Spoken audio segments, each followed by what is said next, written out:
President ਜੋ Biden ਉਹਨਾਂ ਦਾ administration ਨੇ ਅੱਜ ਇਹ ਕਿਹਾ ਵੀ ਆਇਲ ਤੇ ਗੈਸ ਡ੍ਰਿਲਿੰਗ ਜਿਹੜੀ ਫੈਡਰਲ ਲੈਂਡਸ ਦੇ ਉੱਤੇ ਆ ਉਹ ਹੁਣ ਰਿਜ਼ਿਊਮ ਕਰਨ ਜਾ ਰਿਹਾ ਉਹ ਸ਼ੁਰੂਆਤ ਕਰਨ ਜਾ ਰਹੇ ਆ ਤਾਂ ਕਿ ਲੋਕ ਲੀਜ਼ ਕਰਕੇ ਇਹ ਸ਼ੁਰੂ ਕਰ ਦੇਣ 1,44,000 ਏਕੜ ਜਿਹੜੀ ਗਵਰਨਮੈਂਟ ਦੀ ਧਰਤੀ ਹੈਗੀ ਗਵਰਨਮੈਂਟ ਓਨਡ ਲੈਂਡ ਆ ਜਿੱਦਾਂ ਆਪਾਂ ਪੰਜਾਬ 'ਚ ਕਹਿ ਦਿੰਦੇ ਆ ਸ਼ਾਮ ਲਾਟ ਜਾਂ ਗਵਰਨਮੈਂਟ ਦੀ ਲੈਂਡ ਆ ਰਾਈਟ ਸੋ ਉਹਦਾ 80% ਕਹਿੰਦੇ ਭਈ ਉਹ ਲੀਜ਼ ਕਰਨ ਜਾ ਰਹੇ ਆ ਉਹਦਾ ਮੇਨ ਕਾਰਨ ਇਹੀ ਆ ਵੀ ਗੈਸ ਦੀਆਂ ਪ੍ਰਾਈਸਿਸ ਬਹੁਤ ਜ਼ਿਆਦਾ ਆ ਉਹਨੂੰ ਘਟਾਉਣ ਦੇ ਲਈ ਸੋ ਜਿਹੜੇ ਫੈਡਰਲ ਰਿਜ਼ਰਵ ਹੈਗੇ ਆ ਇਹ ਅਲਾਓ ਕੀਤਾ ਗਿਆ ਹੈਗਾ ਆ ਸੋ ਪ੍ਰੈਜ਼ੀਡੈਂਟ ਜੋ ਬਾਈਡਨ ਉਹਨਾਂ ਨੇ ਜਦੋਂ ਕੈਂਪੇਨ ਹੋਈ ਸੀ ਉਸ ਟਾਈਮ ਤੇ ਕਿਹਾ ਸੀ ਵੀ ਡਰਿਲਿੰਗ ਫੈਡਰਲ ਲੈਂਡਸ ਦੇ ਉੱਤੇ ਪੂਰੀ ਤਰ੍ਹਾਂ ਬੰਦ ਕਰਨ ਜਾ ਰਹੇ ਆ ਤੇ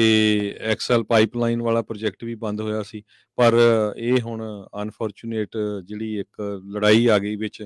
ਉਹਦੇ ਕਰਕੇ ਗੈਸ ਦੀਆਂ ਪ੍ਰਾਈਸਿਸ ਬਹੁਤ ਵੱਧ ਗਈਆਂ ਇਨਫਲੇਸ਼ਨ ਵੱਧ ਗਈ ਸੋ ਅਲਟੀਮੇਟਲੀ ਇਹਨਾਂ ਨੂੰ ਇਹ ਡਿਸੀਜਨ ਲੈਣਾ ਪਿਆ ਜੀ ਰੈਗੂਲਰ ਗੈਸ ਪ੍ਰਾਈਸ ਦੀ ਜਿਹੜੀ ਨੈਸ਼ਨਲ ਐਵਰੇਜ ਆ 4.31 ਤੋਂ ਘਟ ਕੇ $4.07 ਦੇ ਉੱਤੇ ਅੱਜ ਫਰਾਈਡੇ ਨੂੰ ਜਿਹੜੀ ਉਹ ਰਹੀ ਆ ਇੱਕ ਮਹੀਨੇ ਪਹਿਲੋਂ ਦੇ ਬਾਬਤ ਇਨਵਾਇਰਮੈਂਟਲਿਸਟ ਜਿਹੜੇ ਆ ਉਹਨਾਂ ਨੇ ਜਿਹੜੇ ਰਾਸ਼ਟਰਪਤੀ ਬਾਈਡਨ ਉਹਨਾਂ ਦੇ ਇਸ ਫੈਸਲੇ ਦੀ ਨਿੰਦਾ ਕੀਤੀ ਉਹਨਾਂ ਨੇ ਕਿਹਾ ਵੀ ਇਹਦੇ ਨਾਲ ਪਲੈਨਟ ਆ ਧਰਤੀ ਆ ਉਸਨੂੰ ਬਹੁਤ ਵੱਡਾ ਨੁਕਸਾਨ ਹੋਵੇਗਾ ਤੇ ਜਿਹੜੇ ਐਵਰੇਜ ਅਮਰੀਕਨਜ਼ ਆ ਉਹਨਾਂ ਨੂੰ ਇੱਕ ਹੈਂਡ ਆਊਟ ਦਿੱਤਾ ਜਾ ਰਿਹਾ ਐਵਰੇਜ ਅਮਰੀਕਨਜ਼ ਦੇ ਐਕਸਪੈਂਸ ਦੇ ਉੱਤੇ ਵੀ ਅਸਲ ਦੇ ਵਿੱਚ ਭਾਰ ਇਹਨਾਂ ਨੂੰ ਹੀ ਝੱਲਣਾ ਪੈਣਾ ਸਿਆਰਾ ਕਲੱਬ ਜਿਹੜਾ ਇੱਕ ਕਾਫੀ ਇੱਥੇ ਦਾ ਇਨਵਾਇਰਮੈਂਟਲਿਸਟ ਗਰੁੱਪ ਹੈਗਾ ਆ ਉਹਨਾਂ ਦੇ ਜਿਹੜੇ ਡਾਇਰੈਕਟਰ ਹੈਗੇ ਆ ਉਹਨਾਂ ਨੇ ਇਹ ਬਿਆਨ ਦਿੱਤੇ ਆ 2020 ਦੇ ਪ੍ਰੈਜ਼ੀਡੈਂਸ਼ੀਅਲ ਕੈਂਪੇਨ 'ਚ ਜਿੱਦਾਂ ਤੁਸੀਂ ਜ਼ਿਕਰ ਕੀਤਾ ਇਹਨਾਂ ਨੇ ਆਇਲ ਤੇ ਗੈਸ ਡ੍ਰਿਲਿੰਗ ਫੈਡਰਲ ਲੈਂਡਸ ਦੇ ਉੱਤੇ ਖਤਮ ਕਰਨ ਦੀ ਕੰਪਲੀਟਲੀ ਬੰਦ ਕਰਨ ਦੇ ਜਿਹੜੇ ਆਪਣੇ ਵਾਅਦੇ ਆ ਉਹ ਕੀਤੇ ਸੀ ਪਰ ਇਹਨਾਂ ਮਾਮਲਿਆਂ ਦੇ ਵਿੱਚ ਵੀ ਅਦਾਲਤਾਂ ਨੇ ਡਿਸਐਗਰੀ ਕੀਤਾ ਸੀ ਇਹਨਾਂ ਨੇ ਸ਼ੁਰੂਆਤ ਦੇ ਵਿੱਚ ਆਫਿਸ ਦੇ ਵਿੱਚ ਆਉਂਦਿਆਂ ਹੀ ਇੱਕ ਮੋਰੀਟੋਰੀਅਮ ਘੋਸ਼ਿਤ ਕਰ ਦਿੱਤਾ ਸਾਈਨ ਵੀ ਕੀਤਾ ਪਰ ਅਦਾਲਤ ਉਹਨਾਂ ਦੇ ਇਸ ਮੋਰੀਟੋਰੀਅਮ ਦੇ ਨਾਲ ਨਹੀਂ ਮੰਨੀ ਸੀਗੀ ਸੋ ਫਰਵਰੀ ਦੇ ਵਿੱਚ ਐਡਮਿਨਿਸਟ੍ਰੇਸ਼ਨ ਨੇ ਨਵੀਆਂ ਜਿਹੜੀਆਂ ਗੈਸ ਤੇ ਆਇਲ ਡ੍ਰਿਲਿੰਗ ਆ ਫੈਡਰਲ ਲੈਂਡਸ ਦੇ ਉੱਤੇ ਉਹਨਾਂ ਦੇ ਡਿਸੀਜਨਸ ਨੂੰ ਡਿਲੇ ਕਰ ਦਿੱਤਾ ਸੀਗਾ ਜਦੋਂ ਫੈਡਰਲ ਕੋਰਟ ਨੇ ਬਲੌਕ ਕਰ ਦਿੱਤਾ ਸੀਗਾ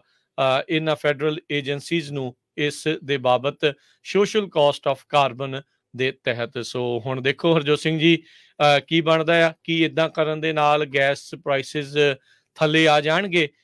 ਇਹ ਹੁਣ ਦੇਖਣਾ ਹੋਊਗਾ ਕਿਉਂਕਿ ਰਿਪਬਲਿਕਨਸ ਨੇ ਇਸ ਚੀਜ਼ ਦੀ ਚਿਰੋਖੇ ਚਿਰ ਤੋਂ ਮੰਗ ਕੀਤੀ ਸੀ ਵੀ ਭਾਈ ਆਪਣੀ ਜਿਹੜੇ ਆਇਲ ਐਨਰਜੀ ਇੰਡੀਪੈਂਡੈਂਸ ਦੇ ਵੱਲ ਨੂੰ ਵਧਣ ਦੇ ਲਈ ਆਪਾਂ ਨੂੰ ਖੁਦ ਦੀ ਲੈਂਡ ਦੇ ਉੱਤੇ ਡ੍ਰਿਲਿੰਗ ਜਿਹੜੀ ਆ ਉਹ ਕਰਨੀ ਚਾਹੀਦੀ ਆ ਜੀ ਪ੍ਰੈਜ਼ੀਡੈਂਟ ਜੋ ਬਾਈਡਨ ਉਹਨਾਂ ਦਾ ਐਡਮਿਨਿਸਟ੍ਰੇਸ਼ਨ ਨੇ ਅੱਜ ਇਹ ਕਿਹਾ ਵੀ ਆਇਲ ਤੇ ਗੈਸ ਡ੍ਰਿਲਿੰਗ ਜਿਹੜੀ ਫੈਡਰਲ ਲੈਂਡਸ ਦੇ ਉੱਤੇ ਆ ਉਹ ਹੁਣ ਰਿਜ਼ਿਊਮ ਕਰਨ ਜਾ ਰਿਹਾ ਉਹ ਸ਼ੁਰੂਆਤ ਕਰਨ ਜਾ ਰਹੇ ਆ ਤਾਂ ਕਿ ਲੋਕ ਲੀਜ਼ ਕਰਕੇ ਇਹ ਸ਼ੁਰੂ ਕਰ ਦੇਣ 1,44,000 ਏਕੜ ਜਿਹੜੀ ਗਵਰਨਮੈਂਟ ਦੀ ਧਰਤੀ ਹੈਗੀ ਗਵਰਨਮੈਂਟ ਓਨਡ ਲੈਂਡ ਆ ਜਿੱਦਾਂ ਆਪਾਂ ਪੰਜਾਬ 'ਚ ਕਹਿ ਦਿੰਦੇ ਆ ਸ਼ਾਮ ਲਾਟ ਜਾਂ ਗਵਰਨਮੈਂਟ ਦੀ ਲੈਂਡ ਆ ਰਾਈਟ ਸੋ ਉਹਦਾ 80% ਕਹਿੰਦੇ ਭਈ ਉਹ ਲੀਜ਼ ਕਰਨ ਜਾ ਰਹੇ ਆ ਉਹਦਾ ਮੇਨ ਕਾਰਨ ਇਹੀ ਆ ਵੀ ਗੈਸ ਦੀਆਂ ਪ੍ਰਾਈਸਿਸ ਬਹੁਤ ਜ਼ਿਆਦਾ ਆ ਉਹਨੂੰ ਘਟਾਉਣ ਦੇ ਲਈ ਸੋ ਜਿਹੜੇ ਫੈਡਰਲ ਰਿਜ਼ਰਵ ਹੈਗੇ ਆ ਇਹ ਅਲਾਓ ਕੀਤਾ ਗਿਆ ਹੈਗਾ ਆ ਸੋ ਪ੍ਰੈਜ਼ੀਡੈਂਟ ਜੋ ਬਾਈਡਨ ਉਹਨਾਂ ਨੇ ਜਦੋਂ ਕੈਂਪੇਨ ਹੋਈ ਸੀ ਉਸ ਟਾਈਮ ਤੇ ਕਿਹਾ ਸੀ ਵੀ ਡਰਿਲਿੰਗ ਫੈਡਰਲ ਲੈਂਡਸ ਦੇ ਉੱਤੇ ਪੂਰੀ ਤਰ੍ਹਾਂ ਬੰਦ ਕਰਨ ਜਾ ਰਹੇ ਆ ਤੇ ਐਕਸਐਲ ਪਾਈਪਲਾਈਨ ਵਾਲਾ ਪ੍ਰੋਜੈਕਟ ਵੀ ਬੰਦ ਹੋਇਆ ਸੀ ਪਰ ਇਹ ਹੁਣ ਅਨਫੋਰਚੂਨੇਟ ਜਿਹੜੀ ਇੱਕ ਲੜਾਈ ਆ ਗਈ ਵਿੱਚ ਉਹਦੇ ਕਰਕੇ ਗੈਸ ਦੀਆਂ ਪ੍ਰਾਈਸਿਸ ਬਹੁਤ ਵੱਧ ਗਈਆਂ ਇਨਫਲੇਸ਼ਨ ਵੱਧ ਗਈ ਸੋ ਅਲਟੀਮੇਟਲੀ ਇਹਨਾਂ ਨੂੰ ਇਹ ਡਿਸੀਜਨ ਲੈਣਾ ਪਿਆ ਜੀ ਰੈਗੂਲਰ ਗੈਸ ਪ੍ਰਾਈਸ ਦੀ ਜਿਹੜੀ ਨੈਸ਼ਨਲ ਐਵਰੇਜ ਆ 4.31 ਤੋਂ ਘਟ ਕੇ $4.07 ਦੇ ਉੱਤੇ ਅੱਜ ਫਰਾਈਡੇ ਨੂੰ ਜਿਹੜੀ ਉਹ ਰਹੀ ਆ ਇੱਕ ਮਹੀਨੇ ਪਹਿਲੋਂ ਦੇ ਬਾਬਤ ਇਨਵਾਇਰਮੈਂਟਲਿਸਟ ਜਿਹੜੇ ਆ ਉਹਨਾਂ ਨੇ ਜਿਹੜੇ ਰਾਸ਼ਟਰਪਤੀ ਬਾਈਡਨ ਉਹਨਾਂ ਦੇ ਇਸ ਫੈਸਲੇ ਦੀ ਨਿੰਦਾ ਕੀਤੀ ਉਹਨਾਂ ਨੇ ਕਿਹਾ ਵੀ ਇਹਦੇ ਨਾਲ ਪਲੈਨਟ ਆ ਧਰਤੀ ਆ ਉਸਨੂੰ ਬਹੁਤ ਵੱਡਾ ਨੁਕਸਾਨ ਹੋਵੇਗਾ ਤੇ ਜਿਹੜੇ ਐਵਰੇਜ ਅਮਰੀਕਨਜ਼ ਆ ਉਹਨਾਂ ਨੂੰ ਇੱਕ ਹੈਂਡ ਆਊਟ ਦਿੱਤਾ ਜਾ ਰਿਹਾ ਐਵਰੇਜ ਅਮਰੀਕਨਜ਼ ਦੇ ਐਕਸਪੈਂਸ ਦੇ ਉੱਤੇ ਵੀ ਅਸਲ ਦੇ ਵਿੱਚ ਭਾਰ ਇਹਨਾਂ ਨੂੰ ਹੀ ਝੱਲਣਾ ਪੈਣਾ ਸਿਆਰਾ ਕਲੱਬ ਜਿਹੜਾ ਇੱਕ ਕਾਫੀ ਇੱਥੇ ਦਾ ਇਨਵਾਇਰਮੈਂਟਲਿਸਟ ਗਰੁੱਪ ਹੈਗਾ ਆ ਉਹਨਾਂ ਦੇ ਜਿਹੜੇ ਡਾਇਰੈਕਟਰ ਹੈਗੇ ਆ ਉਹਨਾਂ ਨੇ ਇਹ ਬਿਆਨ ਦਿੱਤੇ ਆ। 2020 ਦੇ ਪ੍ਰੈਜ਼ੀਡੈਂਸ਼ੀਅਲ ਕੈਂਪੇਨ 'ਚ ਜਿੱਦਾਂ ਤੁਸੀਂ ਜ਼ਿਕਰ ਕੀਤਾ, ਇਹਨਾਂ ਨੇ ਆਇਲ ਤੇ ਗੈਸ ਡ੍ਰਿਲਿੰਗ ਫੈਡਰਲ ਲੈਂਡਸ ਦੇ ਉੱਤੇ ਖਤਮ ਕਰਨ ਦੀ, ਕੰਪਲੀਟਲੀ ਬੰਦ ਕਰਨ ਦੇ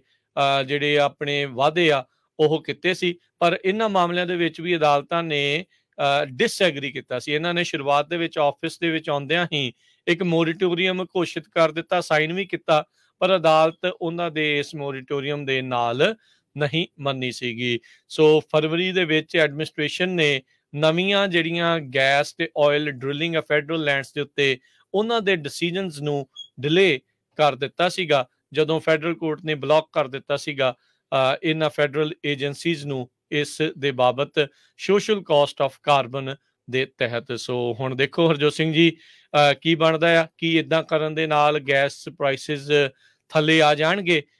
ਇਹ ਹੁਣ ਦੇਖਣਾ ਹੋਊਗਾ, ਕਿਉਂਕਿ ਰਿਪਬਲਿਕਨਸ ਨੇ ਇਸ ਚੀਜ਼ ਦੀ ਚਿਰੋਖੇ ਚਿਰ ਤੋਂ ਮੰਗ ਕੀਤੀ ਸੀ ਵੀ ਭਾਈ ਆਪਣੀ